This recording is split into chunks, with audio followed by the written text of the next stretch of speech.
एक बार दो भाई रोहित और मोहित थे। वे 9वीं कक्षा के छात्र थे और एक ही स्कूल में पढ़ते थे। उनकी ही कक्षा में अमित नाम का भी एक छात्र था जो बहुत अमीर परिवार से था।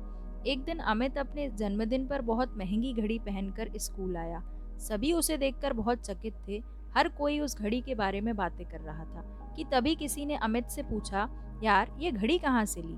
अमित बोला, मेरे भैया ने मुझे जन्मदिन पर ये घड़ी गिफ्ट की है।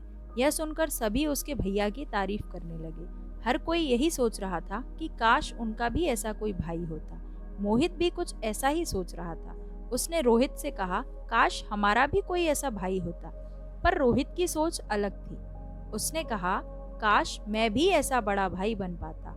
वर्ष गुजरने लगे। धीरे धीरे मोहित अपनी जरूरतों के लिए दूसरों पर निर्भर रहने लगा, क्योंकि उसने खुद को इस प्रकार विकसित किया। और रोहित ने मेहनत की और एक सफल आदमी बन गया, क्योंकि वह दूसरों से कभी कोई उम्मीद नहीं रखता था, बल्कि औरों की मदद करने के लिए हमेशा तैयार रहता था।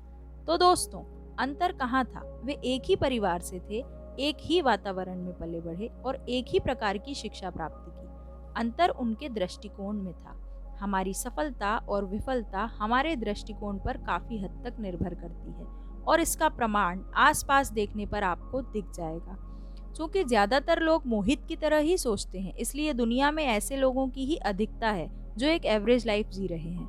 वहीं रोहित की तरह सोच रखने वाले लोग कम ही होते हैं, इसलिए समाज में भी सक्सेसफुल लाइफ जीने वाले लोग सीमित हैं। अतः हमें हमेशा सकारात्मक दृष्टिकोण विकसित करने के लिए पूरी कोशिश करनी चाहिए और नकारात्मकता से बचना चाहिए, क्योंकि वो हमारा दृष्टिकोण ही है जो हमारे जीवन को परिभाषित करता है और हमारे भविष्य को निर्धारित करता है।